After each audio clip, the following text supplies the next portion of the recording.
Welcome back to the channel. And if you're new, welcome. I am your little darling narrator, and on this channel, I read stories. Not just any stories, but I think I read some really great stories for the young readers. And if you are not subscribed to this channel, I strongly recommend you go ahead and you subscribe, because all we do here are read good stories for the young readers. And if there's any story that you like, don't forget, hit that like button. That just helps this channel, and we appreciate all the support that we've been getting. So stay tuned.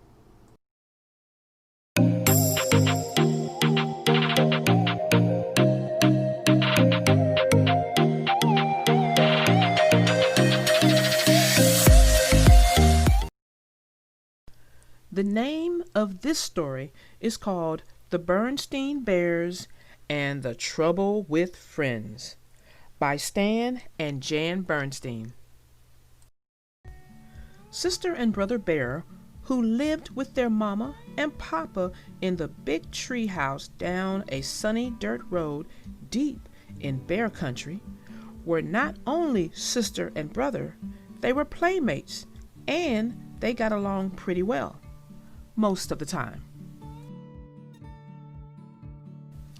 But brother was quite a lot older than sister, almost 2 years, and sometimes he wasn't much interested in the games she wanted to play, especially when sister got a little bossy, which she sometimes did. "Now," she said one day as she came out of the treehouse with a big armload of her dolls and stuffed animals, "we're gonna play tea party. You sit there and be the papa, and I'll sit here and be the mama." "Aw, gee, sis," said brother, "I'm too old to play tea party. Why, if Cousin Freddie or any of the other guys saw me, I'd never hear the end of it. Why don't you find somebody your own age to play tea party with? Besides, I have a date to go skateboarding with Freddie." And off he zoomed, leaving sister all by her lonesome. "All right for you," she shouted. "Oh dear," said Mama, who was watching from the treehouse window. "There goes brother off to play with Freddie again. I do wish sister had somebody her own age to play with." "What about her school friends?" Papa asked, joining her at the window. "They all live too far away," sighed Mama, as she watched lonesome sister pick up her trusty jump rope and start jumping with a friendly frog. Soon a butterfly joined in. "She has her forest friends, the frogs and butterflies, to play with," said Papa. "Frogs and butterflies are all very well," said Mama, "but they're not the same as having a cub friend your own age." That's when Mama saw the moving truck out of the corner of her eye. "Look," she said, "a new family moving into the empty treehouse down the road? It certainly would be nice if they had a cub sister's age." Sister saw the truck too, and the car following it. "Somebody moving into the empty treehouse," she said. "I wonder if they have any cubs." And off she skipped down the road to investigate. The truck stopped at the empty house, and the moving bears began to unload it. The car pulled in behind the truck, and the new family got out. There was a mama, a papa, and a little girl cub just about sister's age. Sister could hardly believe her good luck. Just what she needed, a little girl cub to jump rope, play tea party and house and school, and have all kinds of cub fun with. She could hardly wait to say hello. She skipped over and introduced herself. "Hi, I'm Sister Bear. I'm 6 years old, and I live just down the road. Hi, said the new cub. I'm Lizzy Buren, and this is my papa and mama, Mr. and Mrs. Buren. I'm 6 years old, too. May I try your jump rope? I can do red hot pepper. And could she ever? Lizzy Buren was the fastest rope jumper Sister had ever seen. I can jump to 1,000, said Sister. I can do 1,001, said Lizzy, returning the rope. 1,002, snapped Sister. 1,003, said Lizzy. Well, we'll just see about that. Let's have a jump off here and now, said Sister. Let's not and say we did, said Lizzy. Say, isn't that a playground over there? Last one there is a rotten egg. And off she ran with Sister doing her best to catch up.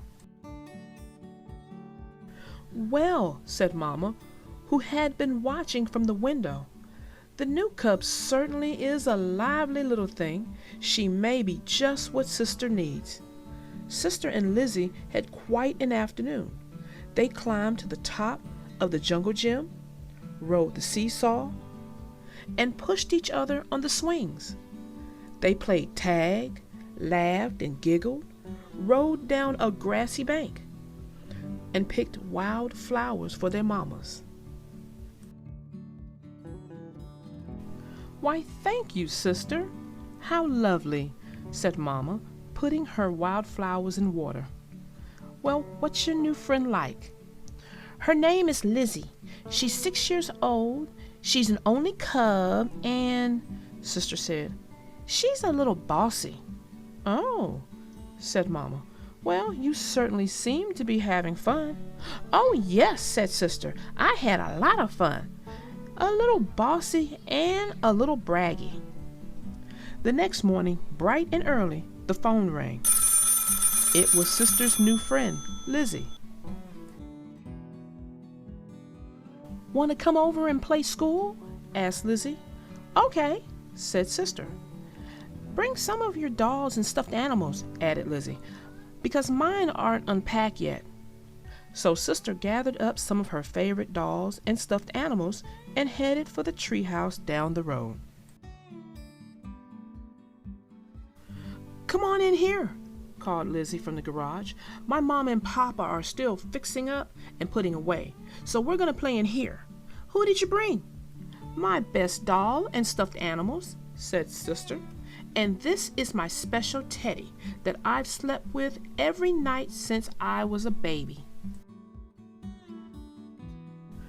Lizzy had set up the garage like a schoolroom. There were boxes for the pupils to sit on, and there was another box for the teacher's desk. There was even a blackboard and chalk for lessons. This is going to be fun, thought Sister Bear, as she began sitting her toys on the boxes. That's when she heard the tapping sound. It was Lizzy tapping on the desk. She had a pretend pointer in one hand and a piece of chalk in the other. Please be seated, Sister. It's time for your lessons. Today, I'm going to teach you the alphabet. The first letter of the alphabet is... Now, wait a minute, protested Sister. Who said you were going to be teacher? When I play school, I'm the teacher. And not only that, I already know my ABCs. Sister Bear, if you don't sit down this minute, I'm going to keep you after school, said Lizzy. Is that so? Shouted Sister. Well, if you don't give me that pointer, I'm going to keep you after school. That's when Sister grabbed the pointer. Soon they were rolling around on the floor wrestling for the pointer, which broke in two. Now look what you did, shouted Lizzy. You broke my best pointer. I'm not going to play with you ever again, shouted Sister, gathering up her toys. I'm going to take my dolls and go home. Sister's mad and I'm glad, shouted Lizzy as Sister marched out of the garage. Lizzy, Lizzy in a tizzy, Sister shouted back. Back so soon? Asked Mama when Sister returned, looking like a storm cloud.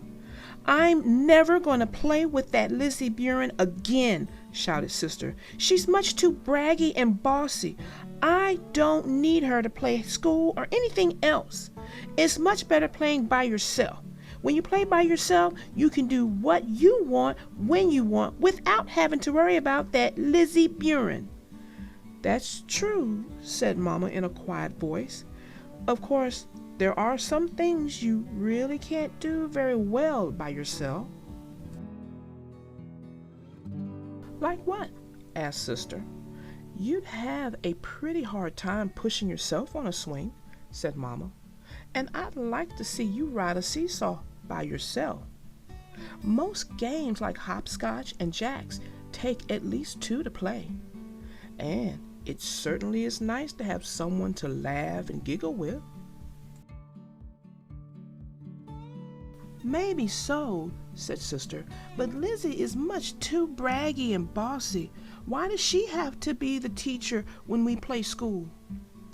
It seems to me, said Mama, taking Sister on her lap, that Lizzy isn't the only cub that's braggy and bossy sometimes. And of course, there is one thing you can do much better by yourself. What's that, Mama?